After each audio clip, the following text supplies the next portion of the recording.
Hi, welcome to Therapy Playground. My name's Leah. My name's Ashley. And today we're going to talk to you about social groups.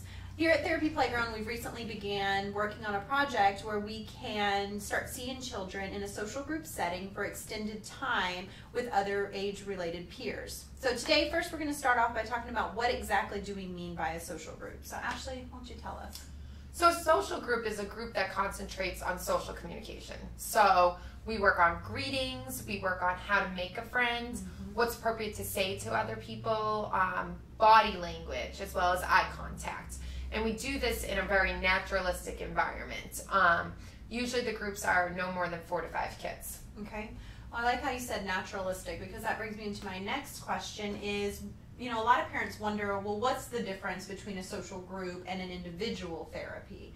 And, you know, the naturalistic, like you said, these little kids don't have problems interacting with adults. Like, they don't have problems talking to their teacher. They don't have problems talking to mom and dad. It's when they talk with their other friends and, you know, they're in school, this is where the breakdown comes. They don't know how to communicate. So talk to us about how we better address that in a social setting. So in individual therapy, you would work on things almost to memorization. You would do a lot of trials of things and keep almost hammering in the point.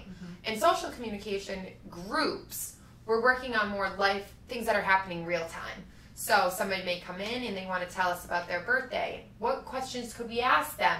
These things are things that these children are dealing with every single day. So again, it's back to that naturalistic. It's more of that, what are they encountering every day? And they're working with peers that are their age. This is where they need the practice. Like you said, they can talk to adults. Right. They need that practice with the little kids. And I like how you said that too, about how, well, we can find where the breakdown is too when we put them in these situations. Because, you know, when we're sitting in there one-on-one and I ask them, well, tell me what you did this weekend. And they say, I went to the beach. And I'm like, well, I went to the beach too.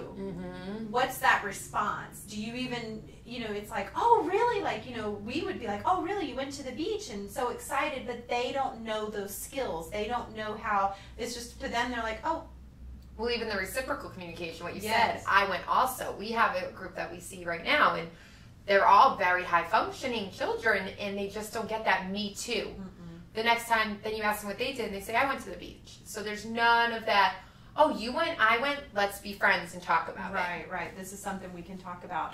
So that high functioning. So what do you mean? So what kind of kids are appropriate for this type of group?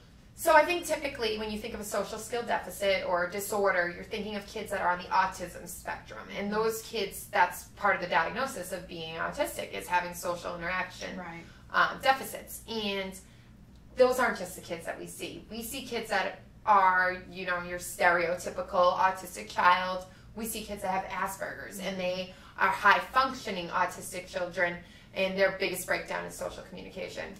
But we also see kids that don't have a diagnosis. They come in, they test average in speech, articulation, which is speech sounds, everything.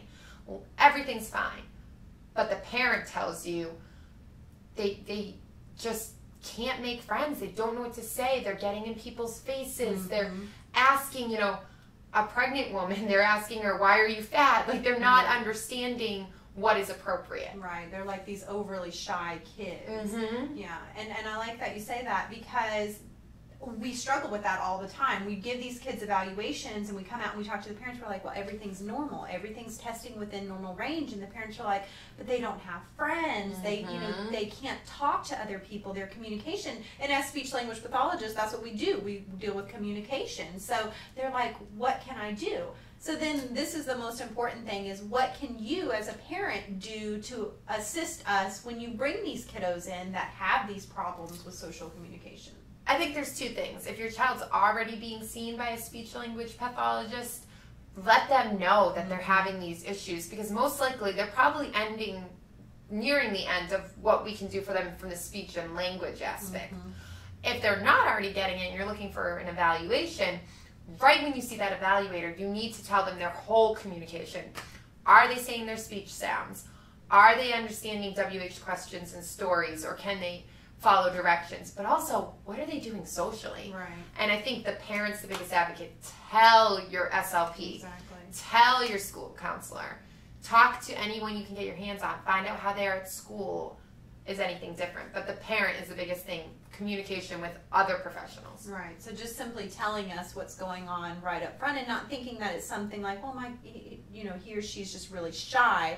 We need to know that stuff because we do have standardized tests that we can use to measure those types of abilities. And then also, you bring up things like, well, she just can't ask people questions, or she has a breakdown when people ask her questions that she doesn't know how to answer. And it's like, oh, I have a kid just like that. We can perfectly match them up. But if we don't know, then we can't help. Well, thank you for your time, and if you have any other questions, please give us a call up at Therapy Playground, or you can visit our website for more information. Have a good day. Thank you.